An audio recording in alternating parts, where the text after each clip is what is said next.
Hello students, आप सभी का स्वागत है मेरे चैनल बाय विद ब्रेन में।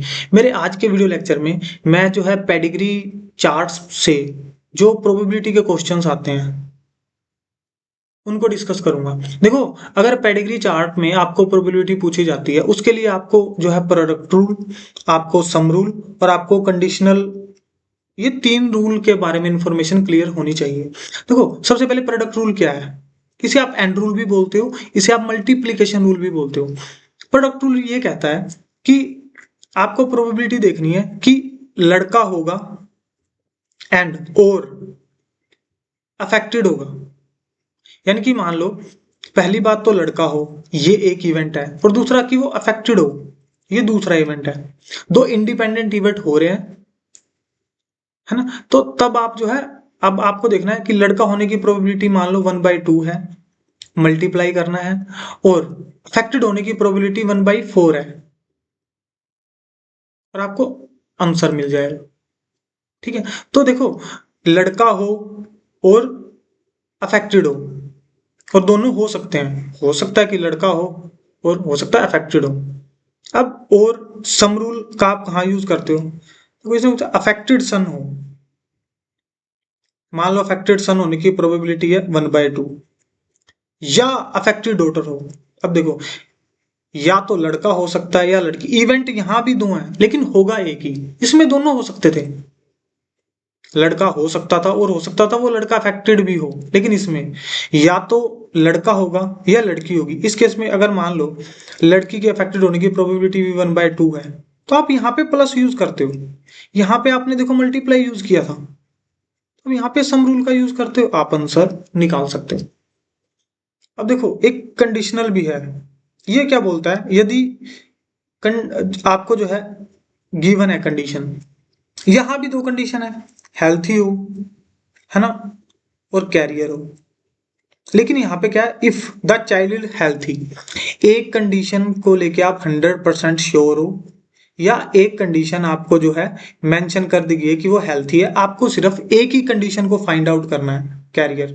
इस कंडीशन में आप ना ही तो मल्टीप्लाई करते हो और ना ही आप प्लस करते हो, दोनों में से कुछ भी नहीं करते हो। आप क्या करते हो? जो डिजीज के लिए रिस्पॉन्सिबल, मान लो डिजीज के लिए रिस्पॉन्सिबल ये होमोजाइगस रिसेसिव है, तो आप इसे काउंट ही नहीं करोगे, बाहर कर दोगे, एक्सक्लूड कर दोगे। यहाँ आपको ना मल्टीप्लाई करना है या प्लस करना है, बस जो मान लो आपको जो है डिजीज वाली जो कंडीशन है उसे एक्सक्लूड कर देना है। आप क्वेश्चन से देखो, आपको और ज्यादा अच्छे से क्लियर होगा। देखो, ये क्वेश्चन नीट 2025 में पूछा गया था। ठीक है, इस क्वेश्चन में सबसे पहले आपको ये देखना है कि ये पेडिग्री है कौन सी। मैंने आपको ये चार्ट के बारे में लास्ट लेक्चर में एक्सप्लेन किया था कि आप इस चार्ट को देख के किसी भी पेडिग्री को 30 सेकंड में जो है आइडेंटिफाई कर सकते हो। एक्स लिंक डोमिनेंट में फादर टू ओल्ड डॉटर, देखो फादर कोई नहीं अफेक्टेड दिख रहा, तो इससे कुछ पता नहीं चल रहा, आगे मूव करो। Mother to old son, mother affected आपको दिखाई नहीं दे रही है, एक मदर अफेक्टेड है लेकिन इसके सन अफेक्टेड दिखाई नहीं दे रहे हैं, तो कुछ क्लियर नहीं हो रहा, तो आगे मूव करो। अनअफेक्टेड मदर टू सन, ये मदर अनअफेक्टेड है, इससे सन में जा रही है, तो इसका मतलब क्या हुआ कि ये एक्स लिंक्ड रिसेसिव का केस है। अगर आप इसे एक्स लिंक रिसेसिव मान रहे हो तो ये कैरियर है, मदर, फादर जो है अफेक्टेड है। अगर आप इनका क्रॉस कराते हो तो इससे जो फीमेल, ये एक फीमेल मिलेगी आपको जिसमें डिजीज है, ये एक मेल मिलेगा जिसमें डिजीज है, ये एक फीमेल मिलेगी जो कैरियर है, और ये एक मेल मिलेगा जो नॉन डिजीज है। इतना क्लियर है? अब देखो पूछा क्या है, no disease being a carrier, no disease और बीइंग ए कैरियर। अब देखो यहाँ पे कैरियर देखो, ये कैरियर देखो, ये कैरियर देखो, ये कैरियर देखो, है ना? सारे की सारे कैरियर, अगर कोई भी कैरियर होगा तो उसमें डिजीज नहीं होगी। तो देखो, एक कंडीशन आपको 100% क्लियर है, दोनों में से कोई भी, कि अगर कैरियर होगा तो उसमें डिजीज नहीं होगी। तो अगर एक चीज क्लियर है, मैंने अभी आपको पीछे बताया कि तब आप कंडीशनल जो है रूल अप्लाई करते हो। और कंडीशनल रूल में क्या था कि जो डिजीज है, जिनमें डिजीज है ना, उनको आपको बाहर कर देना है। इसको आप बाहर कर दोगे, इसको बाहर कर दोगे, आपके पास दो बचे हैं, एक कैरियर है और एक नॉन डिजीज है। अब इनमें से कैरियर की प्रोबेबिलिटी क्या है, कैरियर की प्रोबेबिलिटी क्या है, 1/2। दो में से एक जो है कैरियर है, तो इसका आंसर क्या होगा, 1/2। अब देखो एक और कंडीशन है। अब मान लो जो एग्जामिनर है, अगर इसे कंडीशनल मान के चलता है, अगर वो मान लेता है कि ये जो नो डिजीज वाली लाइन है, उन्होंने लिखी है नो डिजीज, है ना, ये गिवन कंडीशन है। जो नो डिजीज वाली लाइन है वो एक गिवन कंडीशन है, तो आपको जो है कंडीशनल प्रोबेबिलिटी के हिसाब से इसे सोल्व करना पड़ेगा। लेकिन अगर एग्जामिनर ये वाले जो एंड है, अगर इसे जो है मल्टीप्लीकेशन से सोल्व करता है, या वो इसे प्रोडक्ट रूल मान लेता है इस एंड को देख के, तो फिर क्या होगा, फिर आपको जो है कैरियर होने की प्रोबेबिलिटी निकालनी पड़ेगी। देखो अगर ऐसा केस हो, नो डिजीज हो, है ना, और बीइंग ए कैरियर की बात आए, तो हमें पता है जो कैरियर होगा वो नो डिजीज है, तो आप इसमें सिर्फ कैरियर की प्रोबेबिलिटी फाइंड आउट करते हो और आपको आंसर मिल जाता है। तो आप यहाँ से कैरियर की प्रोबेबिलिटी निकाल लोगे। देखो ये एक्स इस फीमेल से आए, इसकी प्रोबेबिलिटी क्या है, 1/2। दो ही तो एक्स हैं, ये जाएगा, इसकी 1/2 है, मल्टीप्लाई, क्योंकि मल्टीप्लीकेशन वाला रूल लगेगा। ये एक्स इस मेल से, इसकी प्रोबेबिलिटी क्या है, 1/2, तो इसका आंसर क्या हो जाएगा, 1/4। एग्जामिनर पे डिपेंड है कि वो केस 1 की तरीके से इसे देखता है या केस 2 के तरीके से इसे देखता है। अगर केस 2 को फॉलो करेंगे तो 1/4 इसका आंसर सही होगा। केस 1 के तरीके से सोल्व करेंगे तो 1/2 इसका आंसर जो है सही है। देखो ये क्वेश्चन जो है 2019 में पूछा गया था CSIR के एग्जाम में। अब इसमें उन्होंने मेंशन कर दिया कि ये एक रिसेसिव ऑटोसोमल ट्रेट है। अगर ये रिसेसिव है तो आप इसे ये मान लोगे, ये रिसेसिव है, ये भी मान लोगे, ये भी मान लोगे। अब इसको भी है रिसेसिव होना पड़ेगा। अगर इसको रिसेसिव होना है तो यहाँ जो 3 नंबर है यहाँ पे, ये तो हो नहीं सकता, ये तो हो नहीं सकता, है ना। ये अगर ये होता तो आपको डिजीज दिखती, ये ब्लैक दिखता, तो ये भी नहीं हो सकता। तो सिंपल सी बात है कि यहाँ पे कैरियर होगा, यहाँ पे जो है कैरियर होगा। अब पहले आपको ये देखना पड़ेगा कि कैरियर होने की प्रोबेबिलिटी क्या है। अब देखो अगर आपको, अगर यहाँ पे आपको ए मिला है, जो यहाँ पे आपको होमोजाइगस रिसेसिव कंडीशन मिली है, उसके लिए यहाँ पे कैरियर होना जरूरी है, क्योंकि अगर ये दोनों कैरियर होंगे जब भी यहाँ पे होमोजाइगस रिसेसिव कंडीशन आपको मिल सकती है। देखो अगर ये दो कैरियर हैं तो आपको 1/4, देखो ये होमोजाइगस रिसेसिव एक मिलता है, तो यहाँ पे कैरियर है। अगर ये कैरियर है तो इनसे जो ये थर्ड चाइल्ड है ये भी कैरियर होगा। इसकी प्रोबेबिलिटी कितनी है, देखो ये तो है नहीं, ये होमोजाइगस रिसेसिव तो है नहीं। अगर होमोजाइगस रिसेसिव होता तो आपको ये ब्लैक दिखता, डिजीज दिखता, तो इसे तो आप हटा दोगे। अब या तो ये जो है होमोजाइगस डोमिनेंट हो सकता है, या ये हेटेरोजाइगस ये हो सकता है, या ये हो सकता है। तो कैरियर होने की प्रोबेबिलिटी क्या है, ये दो कैरियर हो सकते हैं, टोटल 3 है, 2/3, है ना। तो कैरियर होने की प्रोबेबिलिटी क्या है। अब देखो इन्होंने क्या पूछा है, ये कैरियर हो, इसमें डिजीज हो, इसमें डिजीज हो, ये कैरियर हो। दो इवेंट है, दो इंडिपेंडेंट इवेंट है, बट दोनों हो सकते हैं, तो आप मल्टीप्लाई वाला रूल अप्लाई करोगे। अब अगर मान लो ये आपको ये दो पेरेंट मिले हैं, कैरियर मिला है और ये होमोजाइगस रिसेसिव मिला है, इनको आप क्रॉस करोगे तो ये आने की प्रोबेबिलिटी क्या है, होमोजाइगस रिसेसिव की प्रोबेबिलिटी क्या है, 1/2। और ऊपर क्या था, 2/3, कैरियर की प्रोबेबिलिटी 2/3। दो इवेंट है, तो इसका आंसर क्या आएगा, आप इसे मल्टीप्लाई करोगे तो 2/6, 1/3। आपने जो है प्रोडक्ट रूल यहाँ पे अप्लाई किया। अब देखो ये क्वेश्चन दिसंबर 2014 में पूछा गया था, ये भी ऑटोसोमल रिसेसिव का केस है। ऑटोसोमल रिसेसिव का केस है तो आपको यहाँ पे ये मानना पड़ेगा, यहाँ पे ये मानना पड़ेगा। अगर यहाँ पे ये आया है, अगर यहाँ पे ये कंडीशन आई है, तो आपको पता है यहाँ पे आपको कैरियर ही लेना पड़े, यहाँ पे आपको जो है कैरियर लेना पड़ेगा, क्योंकि अगर आप ये लोगे तो ये तो डिजीज वाला हो जाता है ना। अगर आप ये लोगे तो फिर इससे ये कंडीशन पॉसिबल ही नहीं है ना। तो अगर आप इसे कैरियर लेते हो, अगर आप इनका क्रॉस कराते हो, इससे दो ही तरीके के बच्चे हो सकते हैं, है ना। या तो ये, इनमें तो डिजीज है, ये आपको दिखाई दे रहा है, या ये। तो डिजीज तो है नहीं, इसका मतलब ये डेफिनेटली 101% कैरियर है। अब हमें बनाना क्या है, होमोजाइगस रिसेसिव बनाना है ना। तो उन्होंने क्या कहा है, तो उसके लिए इसे भी कैरियर होना पड़ेगा, इसका भी कैरियर होना पड़ेगा। अब देखो, अगर कोई भी कैरियर है, इन्होंने क्या कहा है, probably carrier in the population में 1/3, तो फिर वही केस है कि कैरियर हो और होमोजाइगस रिसेसिव हो, कैरियर हो और डिजीज हो, तो प्रोडक्ट रूल लगेगा, मल्टीप्लाई करोगे। अब कैरियर होने की प्रोबेबिलिटी तो आपको दी हुई है, कैरियर होने की प्रोबेबिलिटी आपके पास 1/3 है ना। तो अब दो कैरियर को जब आप इनका क्रॉस करोगे, तो ये देखो, होमोजाइगस रिसेसिव की प्रोबेबिलिटी क्या है, 1/4। तो आप मल्टीप्लाई कर दो 1/4 से, क्या आएगा, 1/12। 1/12 सोल्व है क्वेश्चन। अब देखो, ऑटोसोमल रिसेसिव है तो ये होगा, ठीक। अगर ये है तो यहाँ पे अभी आपको पीछे बताया था मैंने कि दोनों का कैरियर होना जरूरी है। इन्होंने पूछा क्या है, अब ये दोनों देखो कैरियर है। अब यहाँ पे देखो डिजीज तो है नहीं, आपको डिजीज तो दिखाई नहीं दे रही है, तो ये तो हो नहीं सकती है, इसे तो बाहर कर दो आप। इन तीनों में से कोई एक है, इन तीनों में से कोई एक है।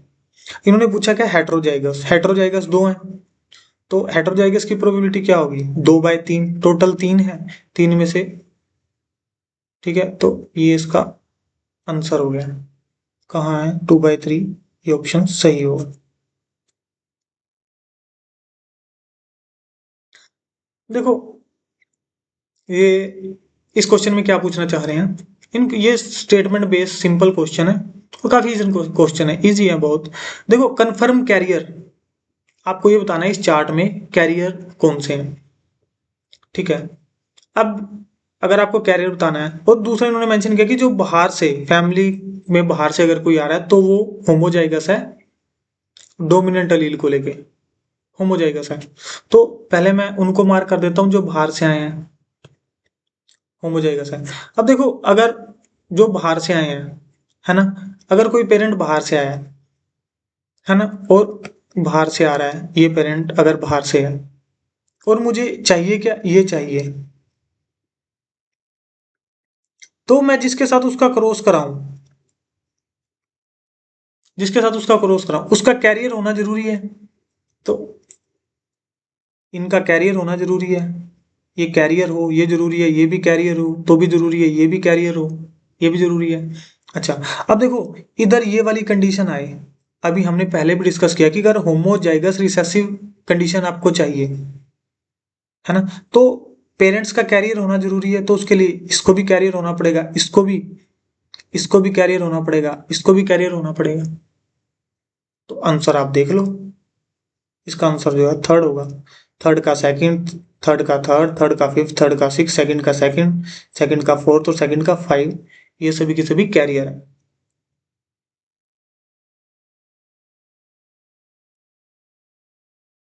अब देखो, देखो मैंने आपको ये बताया था कि इस चार्ट को आप देख के किसी भी पेडिग्री प्रॉब्लम को सोल्व कर सकते हो 30 सेकंड में।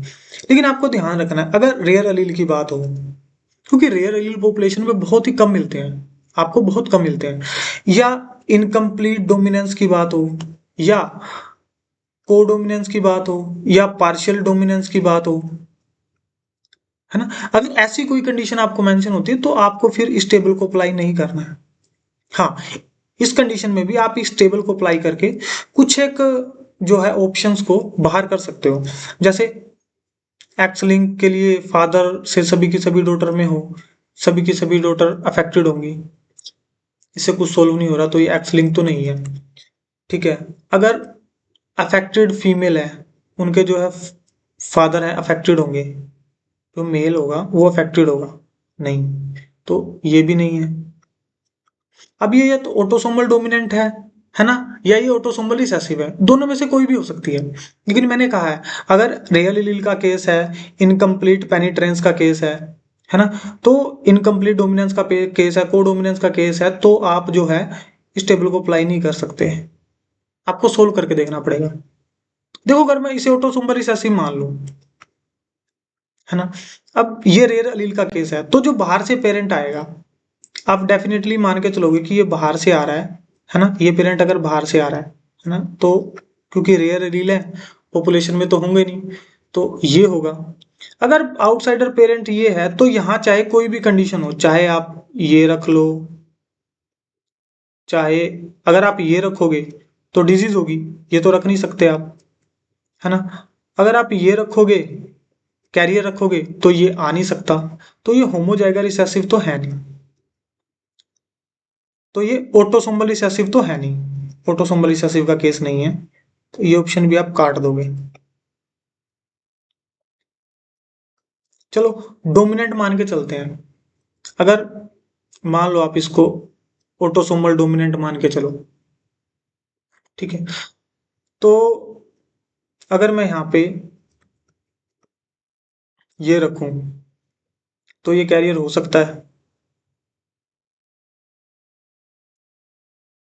अगर मैं यहाँ ये रख लूं, तो भी ये कैरियर हो सकता है। अगर ये यहाँ पे कैरियर है, तो यहाँ पे ये कंडीशन आ सकती है ना, लेकिन इसके लिए आपको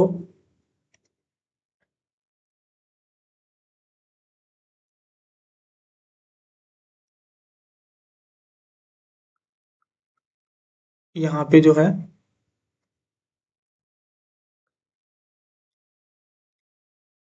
ये मानना पड़ेगा, है ना। अगर यहाँ पे ये मानोगे, तो यहाँ पे ये कंडीशन आ सकती है।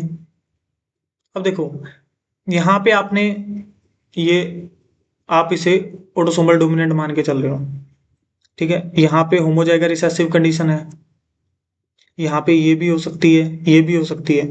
अगर यहाँ पे इनकम्प्लीट पेनिट्रेंस हो, तो यहाँ पे डिजीज आपको नहीं दिखाई देगी, है ना। यहाँ पे भी हेट्रोजाइगस कंडीशन है, यहाँ पे हेट्रोजाइगस कंडीशन है, हो सकता है यहाँ पे आपको पेनिट्रेंस जो है दिखाई दे। इस जनरेशन में आपको पेनिट्रेंस दिखाई नहीं दे रही है, इस जनरेशन में आपको पेनिट्रेंस दिखाई दे रही है, तो ये डोमिनेंट इनकम्प्लीट से सोल्व हो रही है, तो ये आंसर सही है।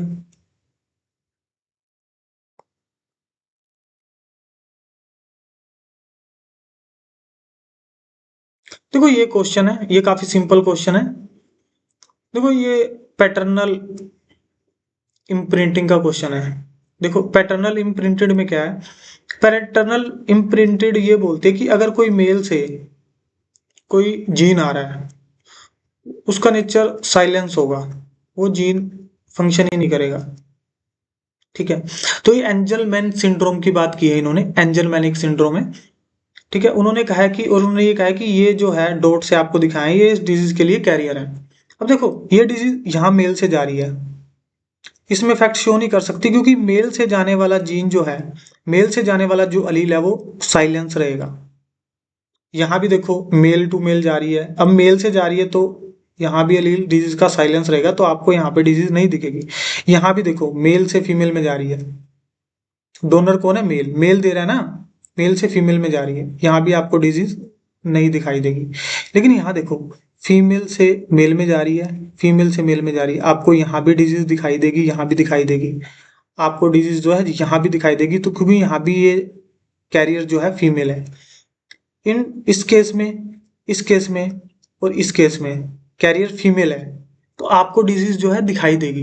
लेकिन यहाँ ऊपर देखो, यहाँ कैरियर मेल है, यहाँ आपको डिजीज दिखाई नहीं देगी, यहाँ भी आपको डिजीज दिखाई नहीं देगी, यहाँ भी डिजीज नहीं होगी क्योंकि कैरियर मेल है। तो इसका आंसर क्या होगा? ये इसका आंसर होगा। तो thank you so much student.